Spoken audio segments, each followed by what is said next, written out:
The first thing I remember was the sound, that horrible endless beep that means your heart has stopped beating. Then came the fire in my chest as they shocked me back to life. 11 seconds. That's how long I was gone, the nurse told me later. 11 seconds of nothing, and then I woke up to fluorescent lights and the taste of copper in my mouth. Before we start, don't forget to subscribe, like, and comment where you're watching from. Thanks. Mrs. Morrison, can you hear me? The voice belonged to a young man in scrubs. His name tag read David, and his eyes held that particular kind of panic nurses get when they weren't expecting you to survive the night. I tried to speak, tried to ask where my daughters were, but my throat felt like sandpaper. All that came out was a croak. David leaned closer, his expression softening. Just rest now. You've been through a lot. But I couldn't rest. Something was wrong. The room was too quiet, too empty. Where were the flowers? Where were the worried faces of my family hovering over my bedside? I'd raised 2 daughters in this town, Rebecca and Amanda, and they'd never missed a single one of my doctor's appointments in the past 5 years. Not since their father died and they started treating me like I was made of glass. That first night, when David thought I was asleep, I heard him on the phone near my bed. His voice was low, professional. Yes, ma'am, she's stabilized. Yes, she's conscious now. Would you like to speak with her? There was a long pause, and then his shoulders sagged. Okay, I understand. I just thought you'd want to know. I lay there in that hospital bed, staring at the water stains on the ceiling tiles, trying to process what I'd just heard. My own daughter had refused to take the call. Rebecca, my oldest, who used to crawl into my bed during thunderstorms and make me promise I'd never leave her. She couldn't even be bothered to speak to me when I'd literally died and come back. The next morning brought no visitors. No flowers. No concerned phone calls that David had to field. Just me, hooked up to machines that beeped and hummed, watching game shows on a television mounted too high on the wall. When the shift changed and a new nurse came in, an older woman named Patricia with kind eyes and worn hands, she glanced at my empty bedside table and frowned. Honey, is there anyone I can call for you? She asked gently. I wanted to tell her about Rebecca and Amanda, about how they lived just 20 minutes away in their perfect suburban houses with their perfect families. Instead, I just shook my head and closed my eyes. Because somewhere deep down, I was starting to understand that the silence wasn't an accident. It was a choice. 8 days. That's how long I stayed in that ICU, fighting my way back from a massive stroke while my daughters were, well, I didn't know where they were. The silence had become its own presence in the room, heavy and suffocating. David checked on me every shift, and I could see the questions in his eyes, but he was too professional to ask why a 73-year-old woman was recovering from a near-death experience completely alone. On the day they finally discharged me, it was David who wheeled me out to the hospital transport van. He looked embarrassed about it, like he knew it wasn't right that some underpaid driver was the only person there to take me home. You sure you don't want me to call someone? He asked one last time as he helped me into the van. I patted his hand, this young man who'd shown me more kindness in 8 days than my own flesh and blood. I'm fine, sweetheart. Thank you for everything. But I wasn't fine. When the van pulled up to my house on Maple Street, the same house where I'd raised my girls, where we'd carved jack-o'-lanterns on the front porch and hung Christmas lights every December, I couldn't get in. The spare key I'd hidden under the ceramic garden gnome for the past 15 years was gone. I stood there on my own front porch, still weak from the hospital, fumbling around flower pots and checking under the welcome mat like some kind of burglar. 20 minutes passed before I heard footsteps behind me. Mom? What are you doing here? I turned to see Derek, my son-in-law, Rebecca's husband, standing there with a Dunkin' Donuts coffee in his hand and an expression of genuine surprise. Like he'd expected me to stay in the hospital forever. Or maybe he'd hoped I would. I live here, I said simply. Derek's face flushed red. He fumbled with his keys, mumbling something about flight delays and how they were planning to swing by later to check on me. But as he opened the door and I stepped inside, I knew immediately that something was very wrong. My furniture had been rearranged. The family photos that used to line the mantel were stacked in cardboard boxes in the corner, like they were headed for a garage sale. Half the walls had been painted a neutral beige, the kind of color real estate agents recommend for staging a house. And there, spread across my dining room table like they owned the place, were real estate flyers. Full-color brochures featuring my house. Charming colonial in established neighborhood, the headline read, "Perfect for growing families." I hadn't agreed to sell anything. I hadn't signed anything. I hadn't even discussed selling. That's when I saw the manila folder lying open on the kitchen counter. Power of attorney documents, with my signature at the bottom. Dated 2 years ago, from when I'd had that minor gallbladder surgery and Rebecca had rushed me to sign papers, just in case something happened with the insurance. Apparently, while I was fighting for my life, they'd decided something had happened. I sat down hard on my kitchen floor because my legs wouldn't hold me anymore. Everything I was seeing felt like a nightmare, but the cold linoleum under my hands was real enough. My own daughters had used my near-death experience as an opportunity to start liquidating my life. Derek hovered in the doorway, clearly uncomfortable. "Rebecca will explain everything when she gets back," he said, not meeting my eyes. "The realtor said this is prime selling season, and with your health situation." My health situation? I looked up at him from the floor. "You mean the situation where I almost died and nobody came to see me?" He had the decency to look ashamed. "The Switzerland trip was planned months ago. The kids had been looking forward to it, and the doctors said you were stable." Switzerland. While I was flattening in the ICU, my daughters were skiing in Switzerland. After Derek left, practically running out the door like the coward he'd always been, I found Amanda's old iPad plugged in near the pantry. She'd forgotten to log out of her messages, and that's where I found the real truth. "House goes on the market Monday," Rebecca had texted. "If she's not home by then, we'll start the assisted living paperwork." Let's be honest, Mom was never good with boundaries anyway. My own daughter. Talking about me like I was a problem to be solved. The text thread went back weeks. Messages sent while I was unconscious, while machines were keeping me alive. "Once we sell Mom's place, we'll finally have room to breathe," Amanda had written from the airport. Room to breathe. Like the woman who'd worked 2 jobs to raise them after their father died was suffocating them just by existing. I scrolled further back and found more messages. Plans to move me into Sunset Manor, the nursing home on the edge of town that smelled like disinfectant and defeat. Discussions about which of my belongings they'd keep and which they'd donate. A casual mention of how I'd never be the wiser if they handled everything while I was recovering. They'd planned this. While I was fighting for my life, they were dividing up my world. I called my lawyer, Tom Bradley, a former student of mine from back when I taught 4th grade at Lincoln Elementary. Now he was running his own practice downtown, and when I told him what I'd discovered, his voice went cold and professional. "Eleanor, you're not the first person this has happened to," he said. "But here's the thing, they jumped the gun. That power of attorney doesn't extend to real estate transactions without your explicit consent. If you move fast, we can flip this situation completely." And that's exactly what I did. Tom filed paperwork to rescind the power of attorney and restore my legal autonomy. We prepared the house for sale, all right, but under my name, on my terms. I didn't want to save the house anymore.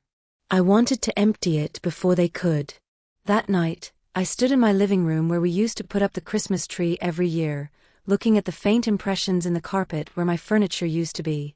This would be the last time I'd look back at any of it. Because I wasn't just leaving the house. I was leaving the daughters who taught me exactly who they really were. I didn't waste time trying to confront Rebecca and Amanda. What was the point of screaming at people who'd already tuned me out? Besides, I wasn't going to sit around waiting to be packed away like furniture they didn't want anymore. Tom worked fast. Within 3 days, we had the house officially back under my control and relisted for sale.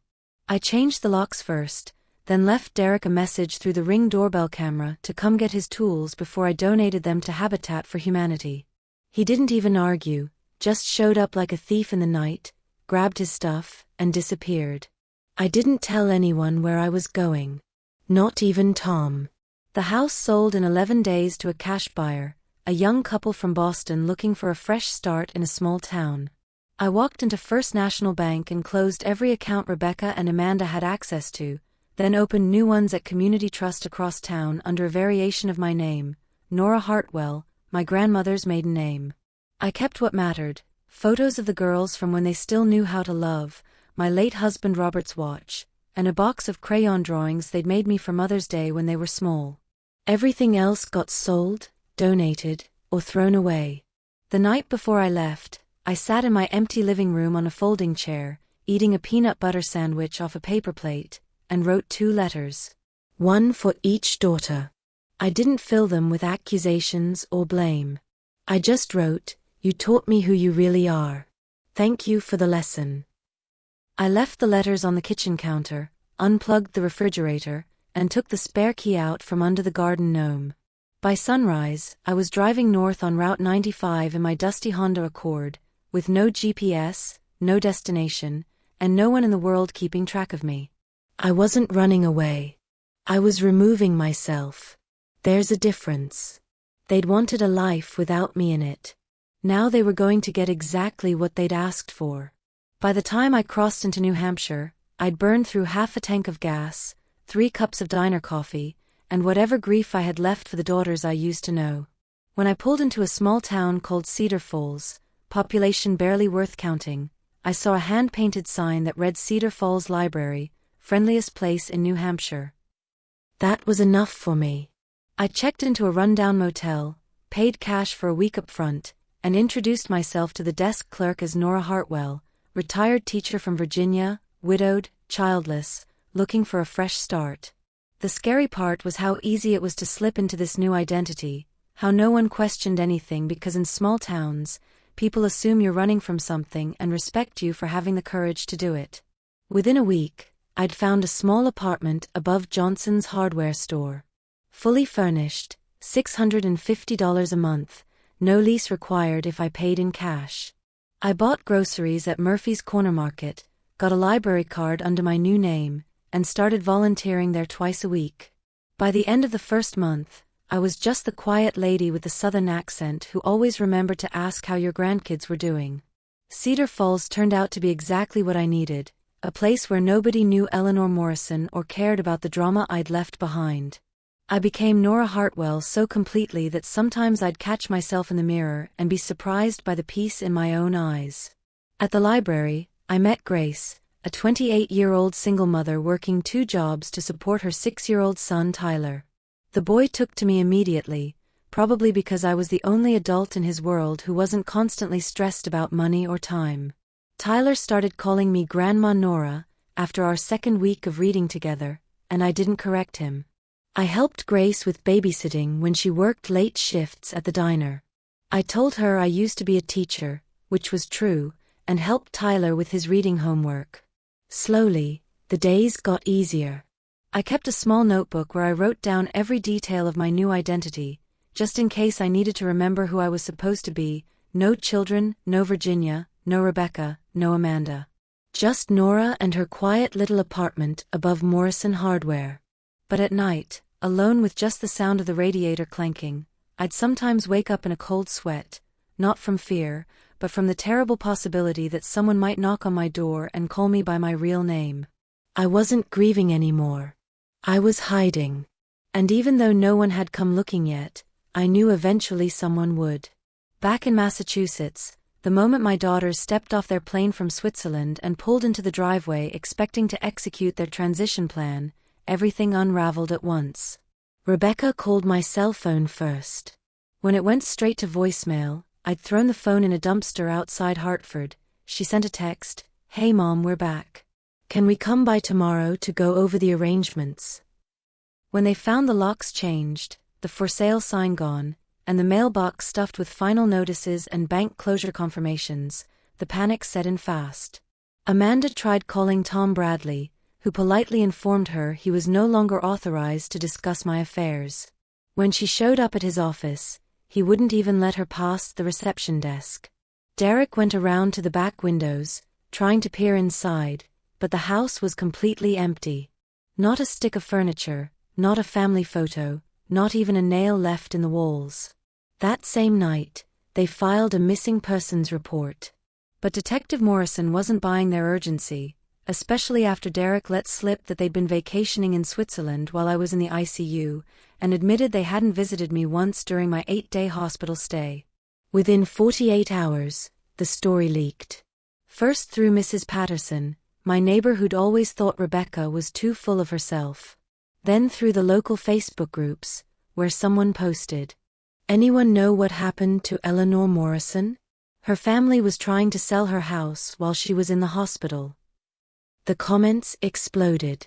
People were tagging news stations, calling for investigations, sharing the story with captions like "Vacation Vultures" and "How Not to Treat Your Mother." But I didn't know any of this yet. I was safe in Cedar Falls, reading bedtime stories to Tyler and helping Grace plan his upcoming 7th birthday party. It had been almost 2 months since I'd left Massachusetts, and I was starting to believe that maybe the world had moved on without Eleanor Morrison.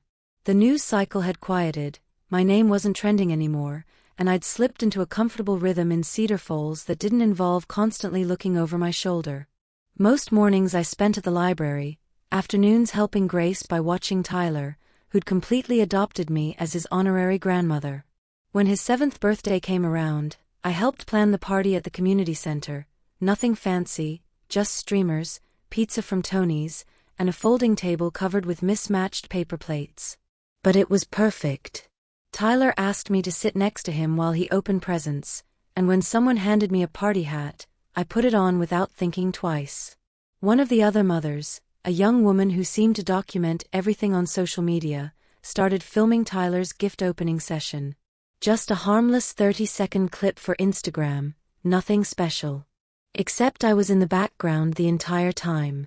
Smiling, handing over presents, helping Tyler read his birthday cards. 3 days later, Grace burst into the library, phone shaking in her hands. "Nora, you need to see this right now."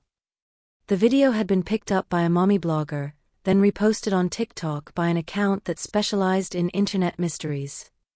Someone had cross-referenced the birthday party footage with old news screenshots from my Massachusetts scandal. The caption was brutal: "Found her, Grandma Ghost is alive and well in New Hampshire. She changed her name, got a new family, and honestly, we love her even more now." I felt my stomach drop as I watched the comments flood in.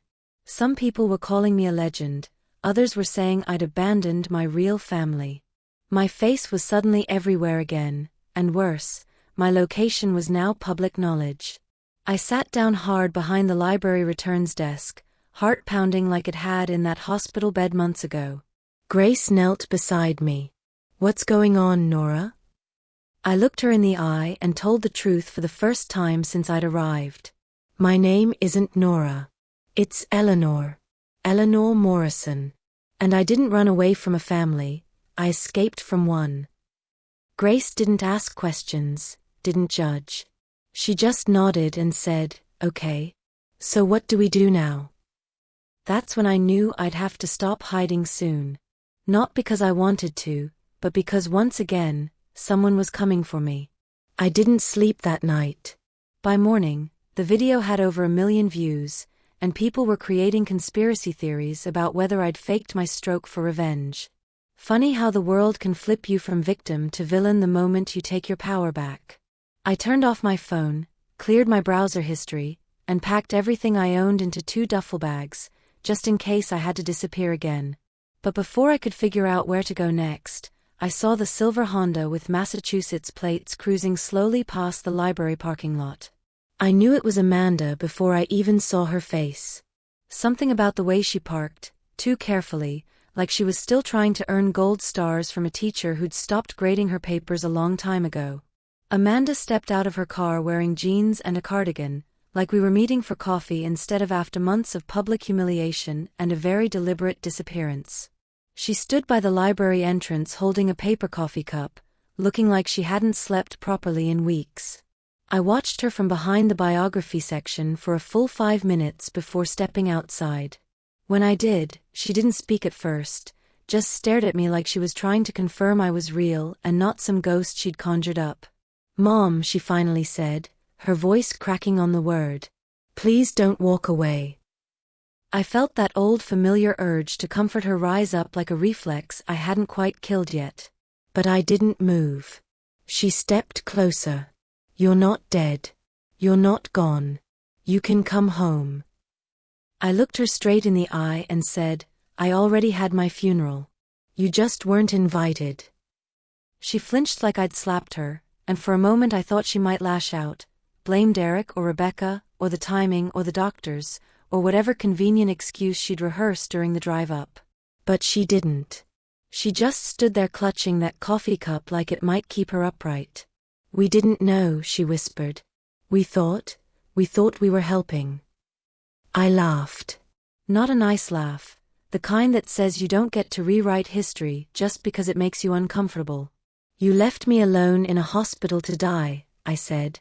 "And when I didn't, you tried to pack me away like furniture you'd outgrown. Don't tell me you didn't know. You knew exactly what you were doing." She started crying then, real crying, not the performative kind I'd seen her use to get out of trouble since she was 12. Just raw, embarrassed sobbing that she tried to muffle against her sleeve. "We were selfish," she admitted. "We thought we had more time." I looked toward the mountains in the distance and replied, "So did your father." I didn't forgive her.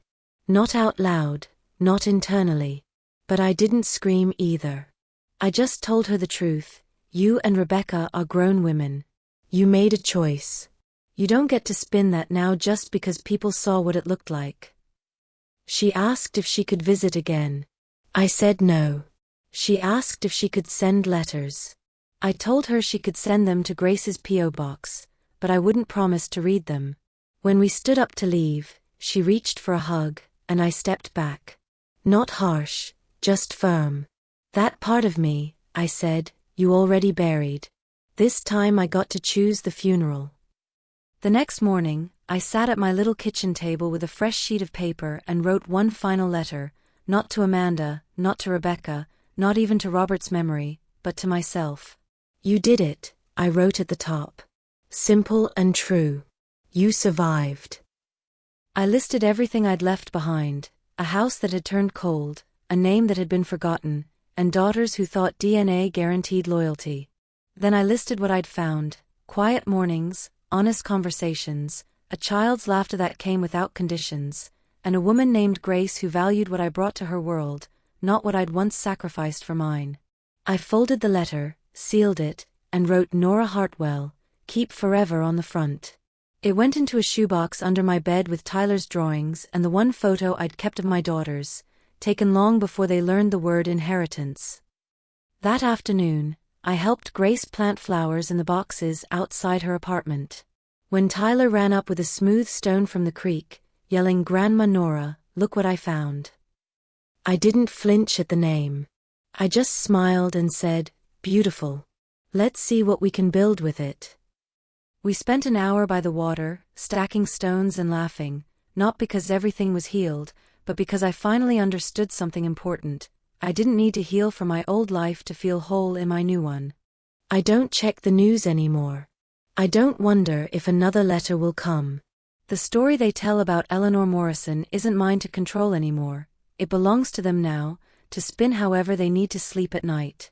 But here in Cedar Falls, with no past to explain and no expectations to meet, I'm not the abandoned mother or the scandalous grandmother from the headlines. I'm just Nora. And this time, I'm the only one who gets to decide what that means. If this story moved you, inspired you, or made you think differently about family, boundaries, and second chances, I'd love to hear from you. Please hit that like button if Eleanor's courage resonated with you, and don't forget to subscribe for more powerful stories about resilience, transformation, and finding your true self. Drop a comment below and tell me, what lesson did Eleanor's story teach you? Was it about setting boundaries? Finding chosen family? The power of starting over? Or something else entirely? Your insights always inspire me and help other viewers see these stories from new perspectives. Remember, you have the power to rewrite your own story, just like Eleanor did. Sometimes the ending you choose for yourself is far better than the one others had planned for you. Thanks for watching, and I'll see you in the next story. Until then, remember, you get to decide what your name means.